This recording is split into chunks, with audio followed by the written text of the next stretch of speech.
These shears were sent to me by a sharpener, and he said he thinks that they're bent. He can't get them to cut right. These are Terra shears from Nina Inc. And let me say something about this company and about these shears. These are some really nice shears.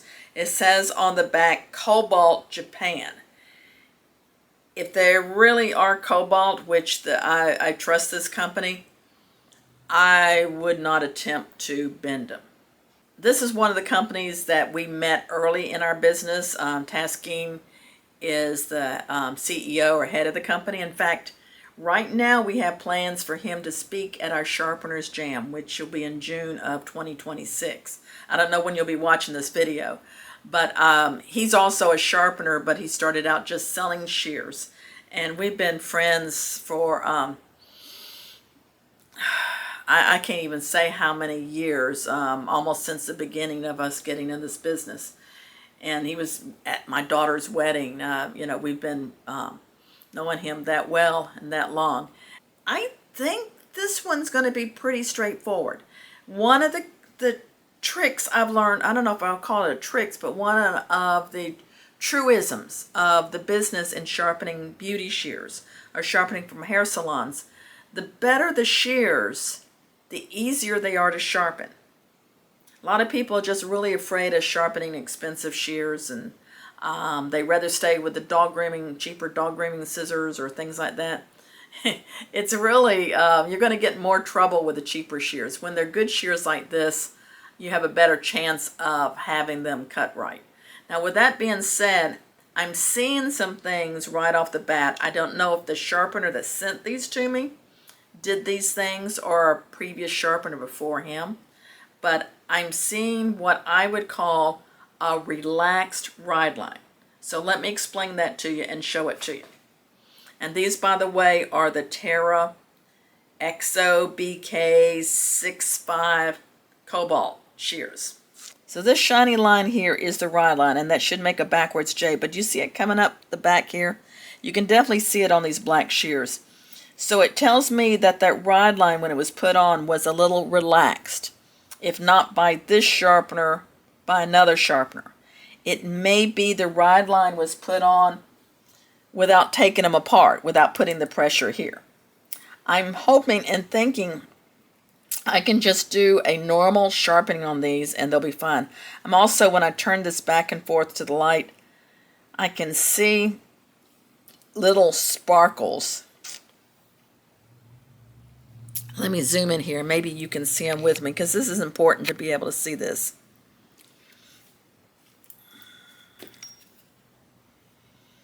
When I turn this back, let me move this hair out of the way. When I turn this back and forth to the light, there's like a little sparkle right here and a little sparkle right there. I'm not feeling a nick, but there's something right in here. So those are areas where the edge is not complete. I'm seeing another one back in here. Let's see what this blade looks like. This blade doesn't look as bad. I only see the one little sparkle, but this blade is the bad one. So let's see what we're starting out here with. And that's always what you want to do when you're going to sharpen a pair of shears. And I'm just going to cut some dry tissue. This is the really cheap see-through Scott tissue. Taking my thumb out. See, it's not cutting from here to here. But that could very well just be the rod line was put on incorrectly. So I'm going to take these apart. Oh, a little tight. So I'm cleaning these off. I'm going to work the rod line. Now I have a lot of different water stones that I use. I think I'm going to get my 2000 grit Nanoa.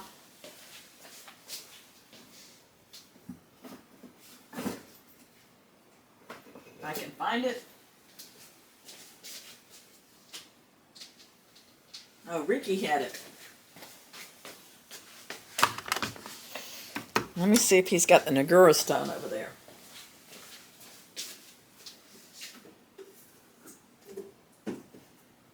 what's in a Gura stone, you might ask? Well, if you're new to this channel, by the way, I'm Bonnie. I'm starting to sound Bonika Shears. I feel like Bonika Shears sometimes.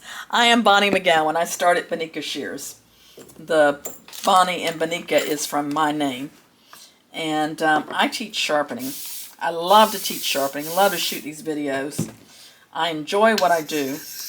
And if you think this is something you would enjoy doing and making money at, well, that's what I do, is I teach sharpening. We go into a lot more details here in person, and then I have some secret videos that you get that's step by step. So the Gura stone creates like a sharpening slurry. And it sort of cleans up the stone. It doesn't really flatten it. You're going to need to do that. That's a different process. But I like the slurry that this creates. I'm going to color in the edge.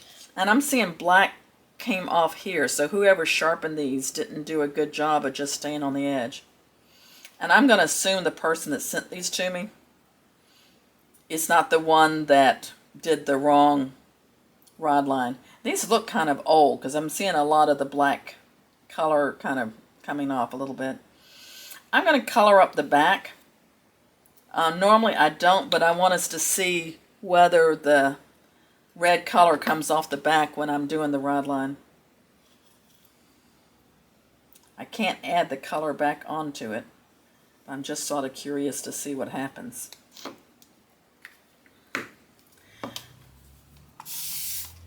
More water. My pressure has to be here. And it looks like maybe the person that did them before didn't press here. Maybe he was too far out there. But my pressure is over the pivot. A little bit heavier going down, a little lighter going up. Because my stone is soft. If it was a diamond stone, I might do a little bit more pressure going forward. So here's what I want you to see. Silver, silver, silver, and then the red has stayed on the back. So I did it correctly. All the way up to the hilt. Pressure there. These are probably going to sharpen up beautiful. They, as I said, usually these more expensive shears do. I have to look up and see what these cost. Yeah, this came out. Now, it's starting to come up a little bit more back here. I think that's just from the age of the shears. There it is right there, $749. That's the shear right there. About what I thought it would be.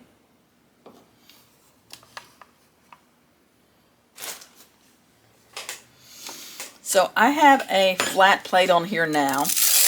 I have a slightly worn 600 grit. I'm going to set my clamp at 45 and do a scratch test. Now, because I don't have a strong hand, I usually pull this detent up that holds my angle. You don't necessarily need to do that when you're doing a beveled edge, but I've had some problems with this loosening on me and slipping, and now what I thought was a 45 was something else. So I'm going to do a scratch at 45. Holding this up.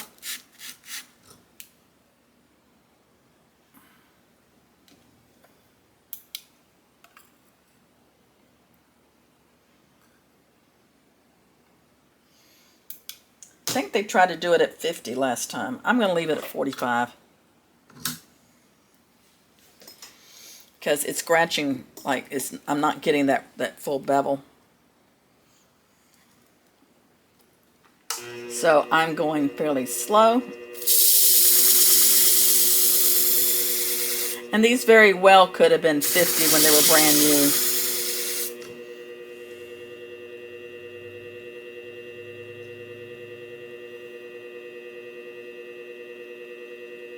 Burr feels wimpy in the center. So I'm going to go over it again.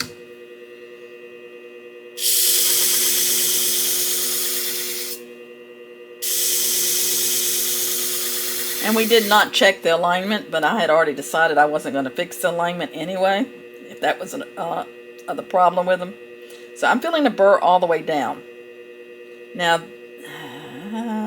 no, it's a little wimpy at the tip. That's where it didn't cut.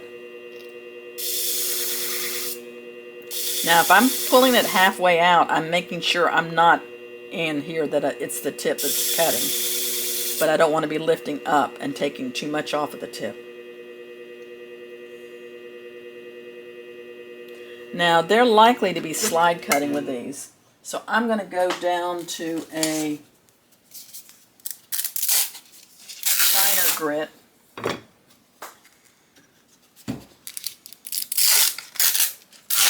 Still the flat plate. This is a slightly used 1000 grit.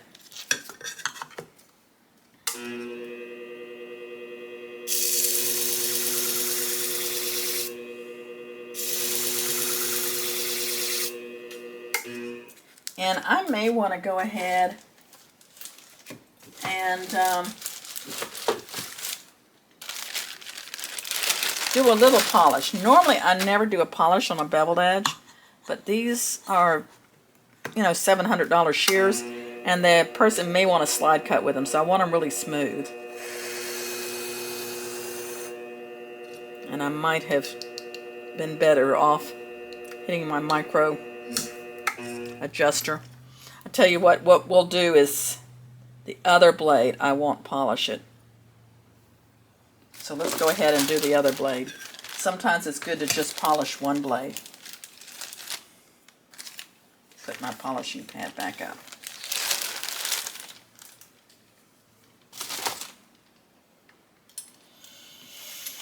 So back to my 600.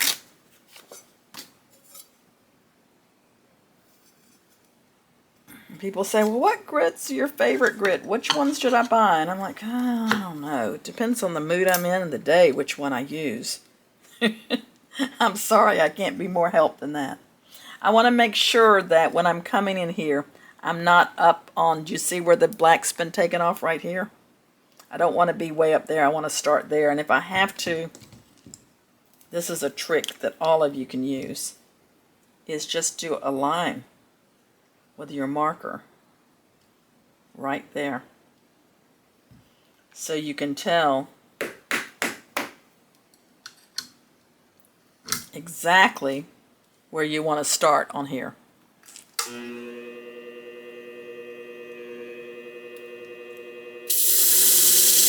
My tip's up in the air because this is longer than my plate.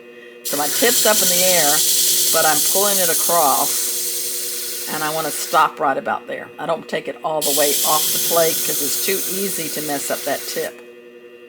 My work is done with my left hand. My right hand is just holding it in position.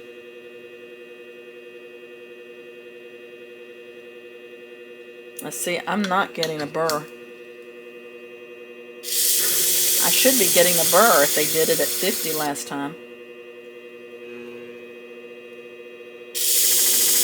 That's odd how that burr came up pretty easy on the other blade and not on this one. Even though this is worn down, the 600 grit's worn a little bit. No burr. I don't want to go any coarser than 600, I don't think.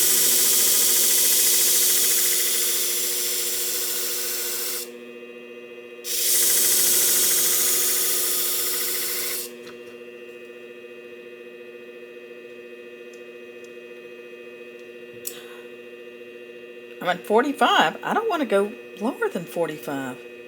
Yay. Well, this is odd. Let's see what I've got over here that's coarser than 600. So here's a fresh 400. It's a hard steel, but the burr still should be coming up because I'm set at 45, and these were probably originally 50, and the burr came up pretty easy on the other blade.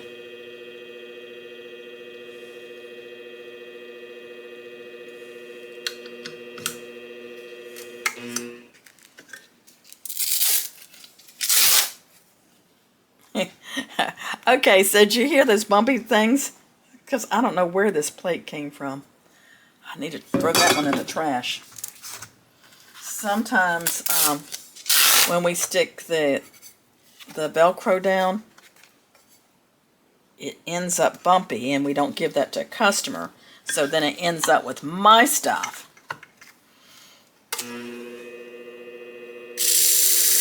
Yeah, much better sound. You want a smooth surface. Alright, now I do have a burr all the way down. Let's go to the finer grit.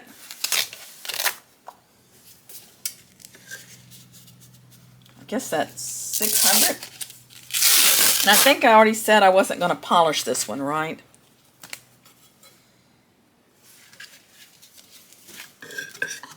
So one side might have a little bit more grip than the other. That's all I need. That's all I need. Let's go to the 1000. Normally I don't go through all these steps. But these shears, nice shears, and they deserve it.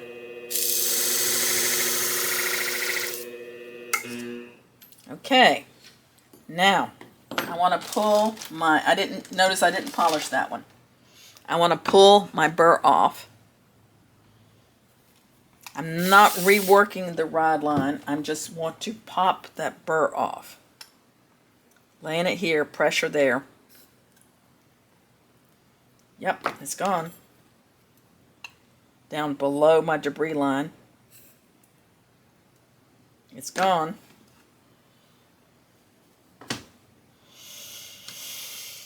And I'm going to go back into my clamp, turn it down slow, maybe not that slow, and what I'm trying to accomplish here is any outside burr, I want to knock it off.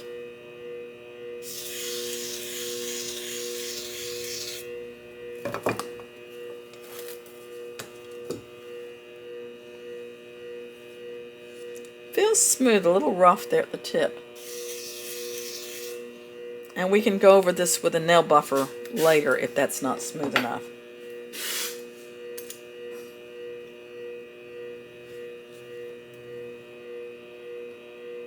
And I'm just kissing this onto the plate.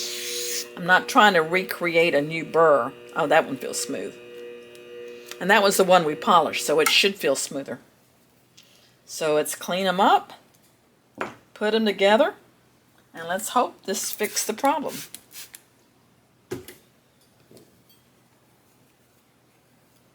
I enjoy getting these shears from sharpeners because I know that they're watching the video and they're probably learning what they could have done or should have done or what have you. It's not always an issue from their sharpening. A lot of times it's the issue from previous sharpening. Now, I'm feeling a little roughness here. But let's go ahead and put it together. I can go back with my nail buffer later.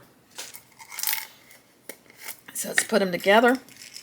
Do you see how this hole is round and this one's square? The square peg goes in the round hole.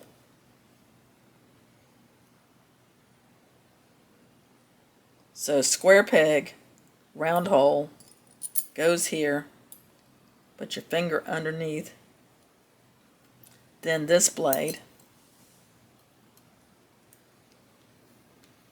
then I call these leaf clicker plates, and then my screw. Remember, they were tight and super tight before. I don't think they need to be that tight. I'm putting them together without them closing. I hear it clicking. I'm going to do my first cut on a paper towel. That way, if there's any burrs left behind, I've cut them off. I'm going to check my adjustment too loose.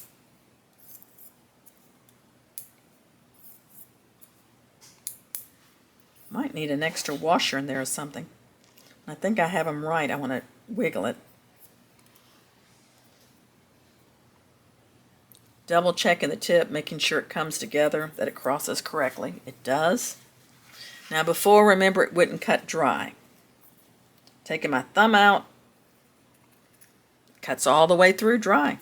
See how it cuts wet. So I like to hang this up in the air. I don't like customers see me cutting toilet paper. I'll disguise it. I'll take maybe the cardboard out or just have little pieces. But I'm going to hold this up for you to see. I've got my shears and I'm pulling the thumb out. I'm holding it with these fingers so I'm getting the least pressure possible. Slow catches things, fast doesn't catch. Look at that.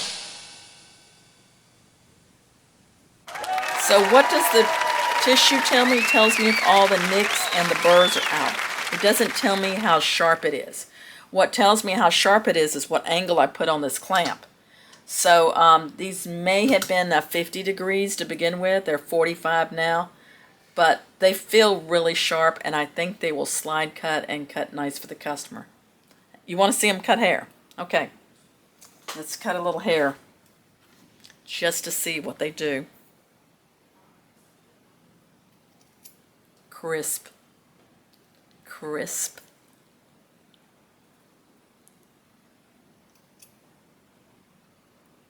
I love it. Okay, these are going back to my sharpener customer. I might put a little oil here at the pivot, but they're ready to go. And always before you send them back, run your finger over the tip. Double check, make sure it does cross, make sure it's not scratchy, but this feels good. Tariff, $700 plus shears, sharpened and going back. Scan this QR code for a free information package on training, sharpening equipment, sharpening shears, clipper blades. All of this will be in that information package, so scan it now.